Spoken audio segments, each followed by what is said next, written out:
10:22. 10:22. Chapter 10 is Vibhuti Yoga, opulence of the Absolute. Yesterday we talked.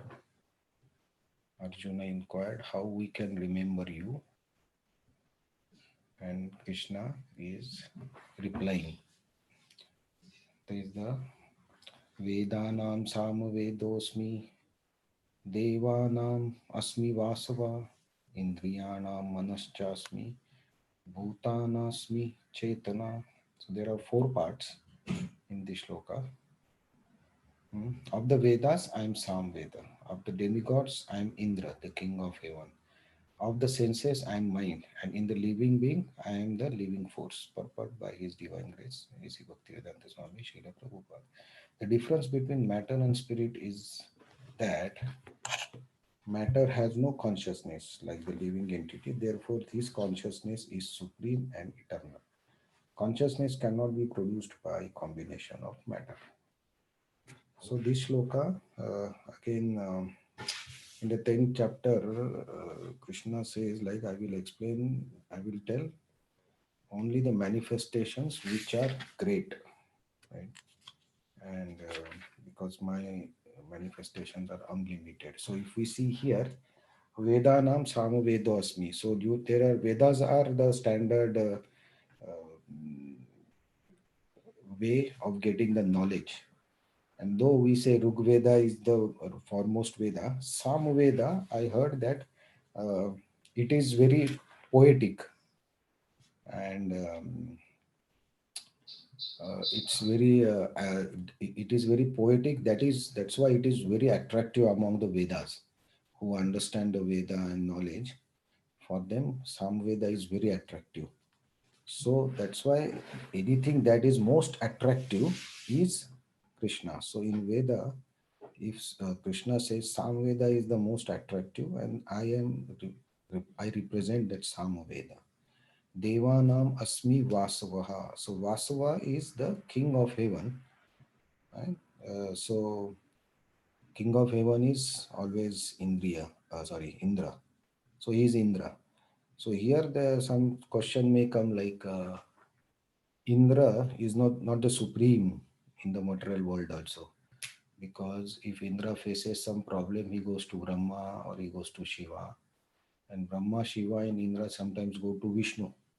So Brahma, Shiva, and Vishnu, they are also there.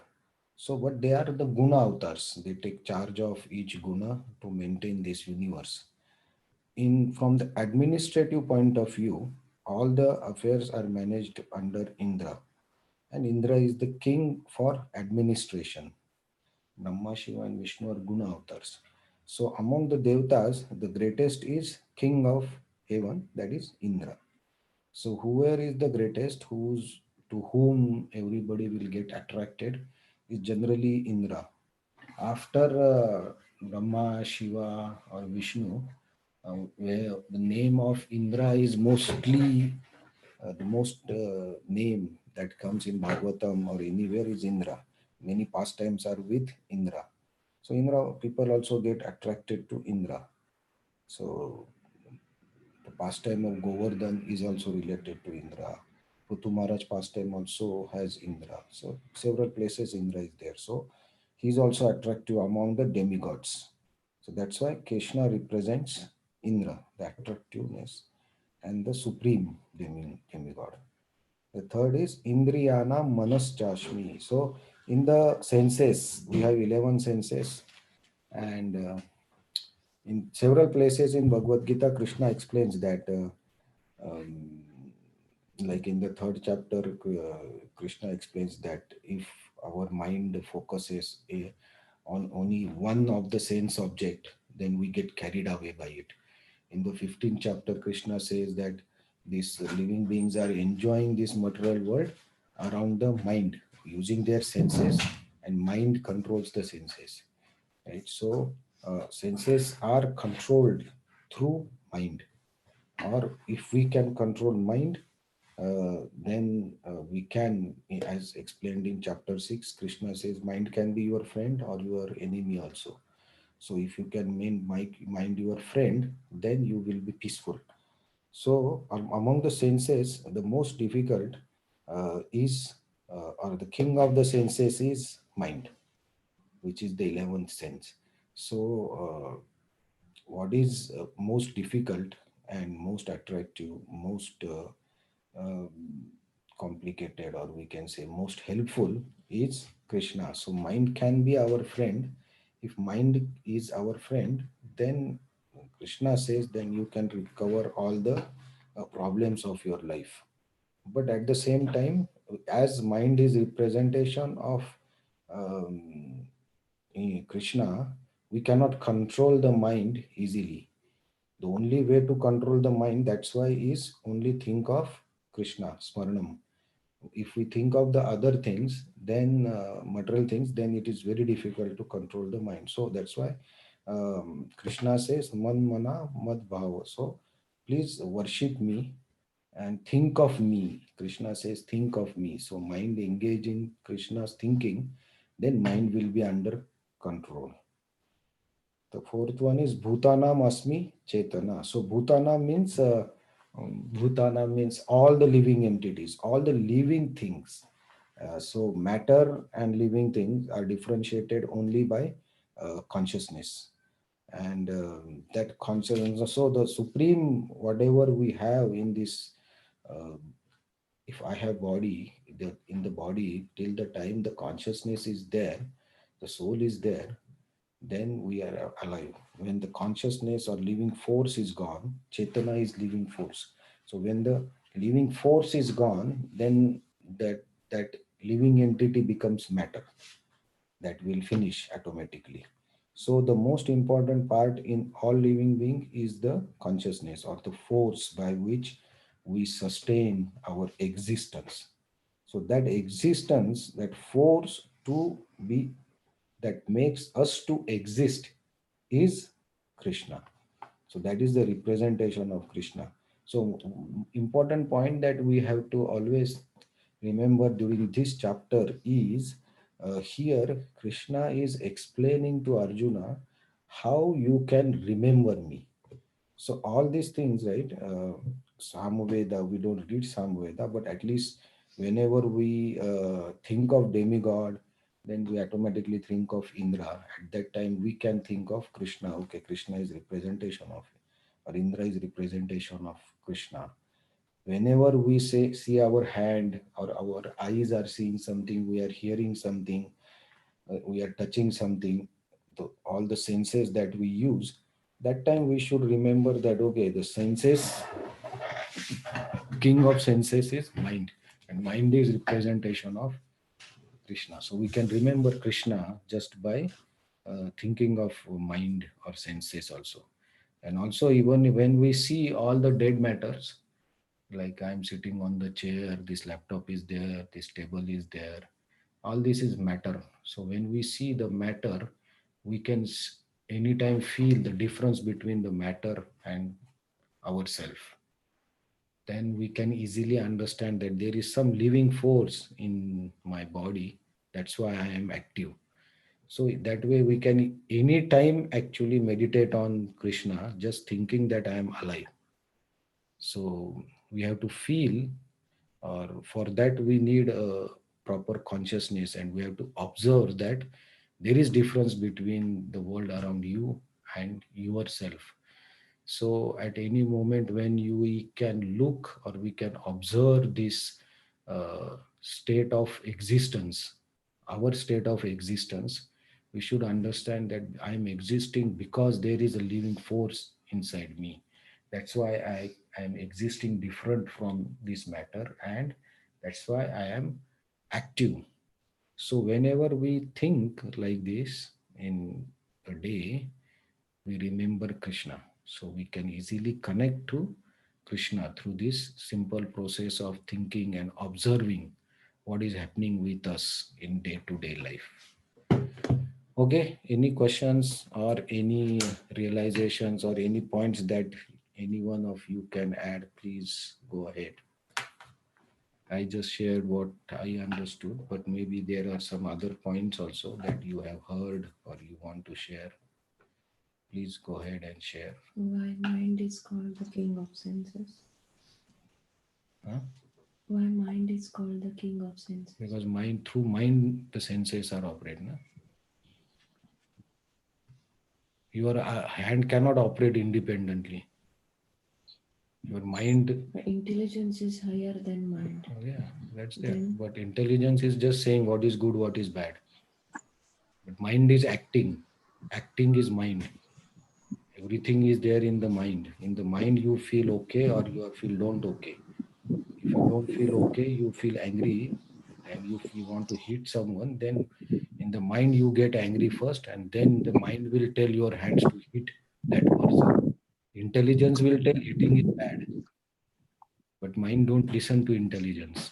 Then mind will act through the senses. That's why mind is the king. And Krishna says, yes. so that is the, But then why intelligence is higher than mind? it not says, it is. It is, huh? Because intelligence can tell mind, don't do this. If mind listens to intelligence, but generally we don't listen to intelligence. That is why intelligence is Buddhi Yoga. That is why studying Bhagavad Gita is worshipping me by intelligence. Krishna says.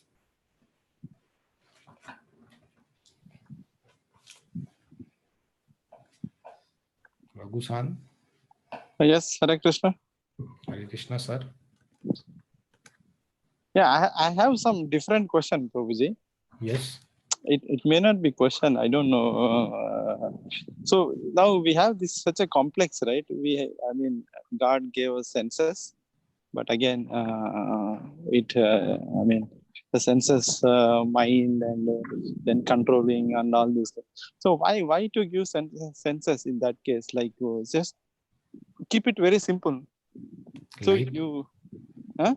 like, Like. I mean, like senses are given and senses are active, and then we have to control the senses. Like for example, eating, or maybe all the five senses. So just give. I mean, like take away the senses. Or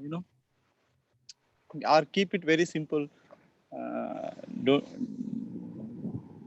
I don't know how to ask the question. no, I understood. But see, we have human body, right? Huh. So we have this type of senses. We have hand, eyes, ears, everything. Yeah. You see animals. Animals also have senses, right? Yes. In the morning, I was seeing a earthworm. Yeah. Okay, it was just crawling on the land, right?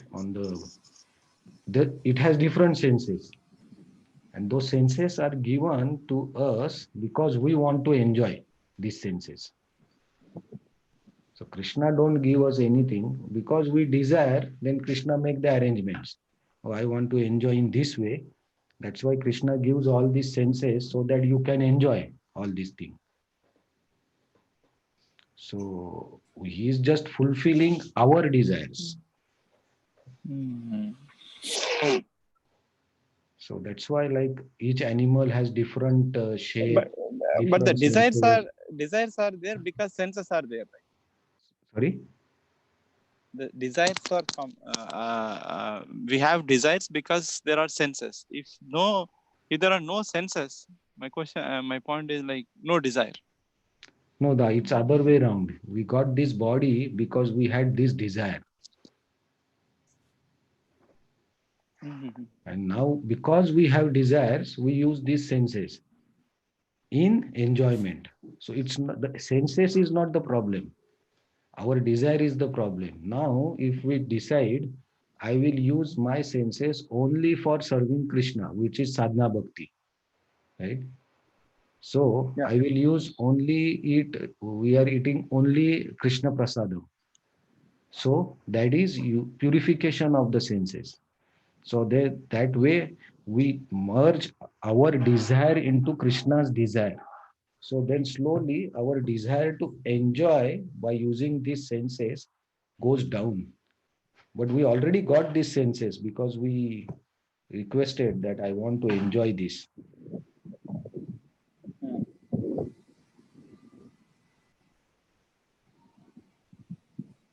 Okay. It's very difficult to control. Yeah. So it's not that sense because senses is their desire. No, it's other way around. We have desire. So we eat prasadam. So same way, if we say only I will read Krishna book, I will only see with eyes, I will only see Krishna deities, nothing else I will do, then eyes will get purified. But we have desire to see movie, right? So we watch movie. Exactly. Exactly. So that desire is there in ourselves, not the eyes. Eyes are just dull there, sitting there. If you want to use, how you use, you decide. I can hear Bhagavad Gita or Bhagavatam, but I want to listen a movie song. So I listen movie song, right? So we operate the senses the way we want. And then once we hear, we see one movie, we hear one song, then we want to see more song. We want to hear more movies. So that keeps on going. Na? So we use our senses in such a way that we want to enjoy. That's the problem. That is the problem, our desires. Yeah, we are looped.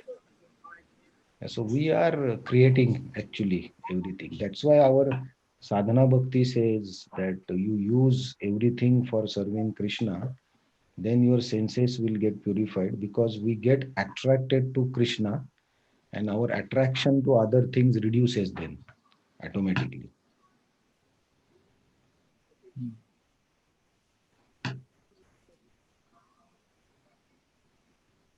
Okay, Deska. Yes, Prabhuji. Thank you very much. So we have to find out how many desires we have. There are 60,000 thoughts per second in the mind. That's what one study says. So I don't know how many desires in those. We have unlimited desires. Yeah. So that's why best is use for Krishna whatever we can maximum. That will solve the problem. Yes, Prabhuji. Okay, Deska. Hi. Harsa Mataji. Hare Krishna Prabhuji, thank you so much. आवाज नहीं आ रहा है आवाज हरे कृष्णा आवाज आ रहा है? नहीं बहुत कम है मुझे भी कम है एक्चुअली सब लोग सो गए आज बिना खाना खाए थे ठीक है no problem Hare Krishna Hare Krishna thank you very much Hari Harsha Bol. Prabhu for joining because of you three I am also reading and sharing something and improving my knowledge also. No, thank you very much, Prabhuji. It's because of Mataji, I just got. No, We just try to it's, I continue think. whatever we can. Yeah, we should. I mean, at least something we should inject into the mind slowly. Slowly, yeah. Yeah. Thank you very much, Prabhuji. Hare Krishna, Srila Prabhupada ki jai. Jai. Srimad Bhagavad Gita ki jai. Jai. Hare Krishna, Hare Krishna.